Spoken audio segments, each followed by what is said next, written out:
every single one of you watching this, I want you to pay close attention to this because you're not going to hear this anywhere else. I want you to pay close attention to this because nobody can ever teach this the way I'm teaching this particular thing. So pay attention to me very closely. I'm going to be using the example of a seed and how it has to die for what is within it to grow. I'll say that one more time. For a seed to bring out that tree within it, it has to die to what it was to become that which it wants to be. A lot of us right now, we are living the reality of our current self. We are living the life that we are currently living, but deep down we have a desire where we want to live that life that we want to live for ourselves. But unless we are willing to die to what we were, we cannot become that which we want to be. And death is not a pleasant experience.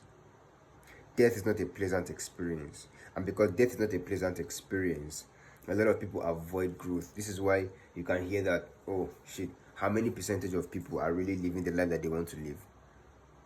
You can't really, it's the people who grow. And this is why adages or proverbs like this circulate. Proverbs like, oh, people don't really change and people still remain the same, people don't change. The reason why people don't change is because they are afraid of leaving their comfort zone. That is for the 95%. But for you who are the 5% who are watching my video, who is watching my video, I want you to understand this. For you to be able to grow, you have to be willing to die. And dying is not a pleasant experience.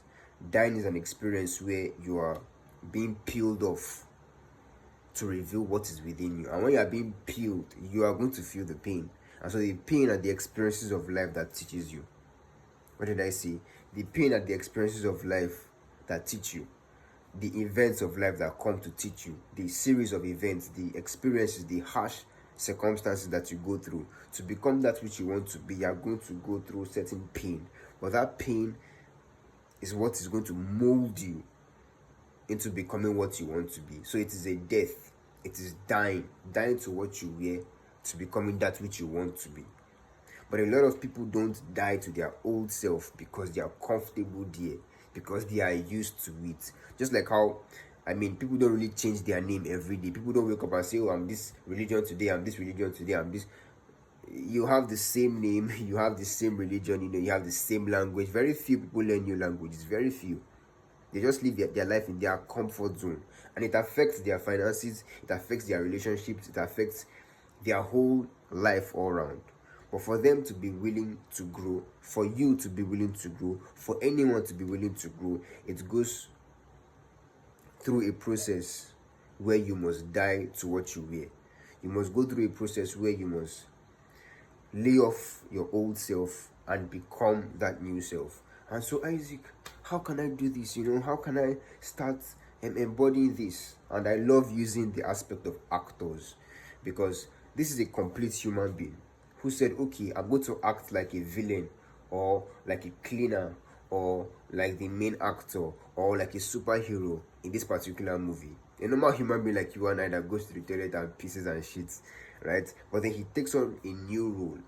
He learns a new way of speaking. Sometimes they even just learn a few languages here and there just to be able to convey that personality. A lot of us don't know that we are conveying personalities. You're actually conveying a personality here in this world. So you can say, okay, what am I going to act out? What do I want to consistently act out? And like an actor, what do? They take a script and they say, oh, this person is like this, he's like this, he's like this.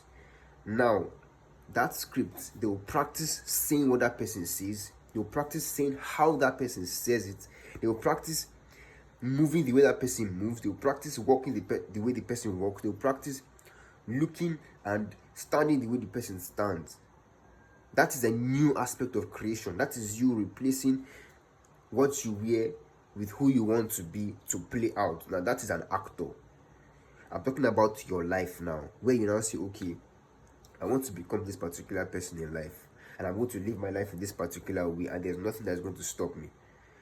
And you keep on doing this over and over and over again. Have you ever seen in the behind the scenes where they say cut, and they tell the person, oh, do it like this again, do it like this again, and the person now does it again? In life, sometimes you have to step back and readjust. You have to still say, okay, I made a mistake here, I'll still do it again. It doesn't mean the actor will say, the director will say stop or cut and then leave this place.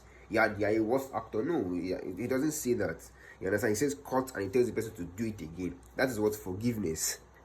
You understand? He's saying, okay, we know you messed up. We know you messed up, but do it this way. And the person does it again. Sometimes they'll say, cause there was a time, I think, something in Game of Thrones, there was a particular way the director wanted this particular actor to stare at the person, but the guy didn't do it well. And I heard that they practiced that particular scene like, I think 500 times or something. I can't, but like, I'm like, the sheer focus and attention to detail that they pay, because you have to create a particular thing. That's just for a movie, bro, that you may just watch in maybe 2 hours, or maybe a series or whatever, that it takes so much time to convey something to you, so that you can watch a movie and then you cry when you're watching that movie, you will laugh when you're watching that movie, you'll be sad when you're watching that movie. For people to be able to convey something to you like that, do you think it's normal? I'm telling you, there's nothing that's normal in this world. Every single thing is the spiritual producing the physical. Every single thing is the mind creating the matter. Every single thing is the unseen creating the seen. So I'll tell you time and time and time again, because nobody can tell you the way I can tell you, right? That every single thing that you see physically was once in somebody's mind. This pretty cap that I'm wearing was in somebody's mind. This wonderful bead that my sister made for me was in her mind before she made it. So every single thing that you see in this world was first in the mind of a person before it now became a physical thing that you can hold and touch, and you can even call a name. So using the aspect of the actor and what he acts and how he practices the script, and sometimes these people can practice a script for months. Sometimes you see a 2-hour movie or a 3-hour movie and you think it's just 2 months they used to make it. Sometimes they will use a whole year. The Avengers Endgame, the last Avenger that they made, bro, it took a whole year to make the movie. A whole year. Do you know what it means to take a whole year to make just a movie that you watch for 3 hours? Like, sit down and think about it, and then your life that you're going to live for, by the grace of the Lord, 70 years or 80 years, and you're not going to take some time out to change what you are doing with yourself. My brother, buckle up your belt, focus on your goal, focus on your mission, and die to your old self by accepting the fact that you're going to go through harmful experiences in the pursuit of becoming the man that you want to be. So I'm sure this video was of great benefit to you. So I would advise that you share it. I would advise that you repost it. I would advise that you can tag anybody and then share this video with anyone who you think can benefit from it. Thank you for watching.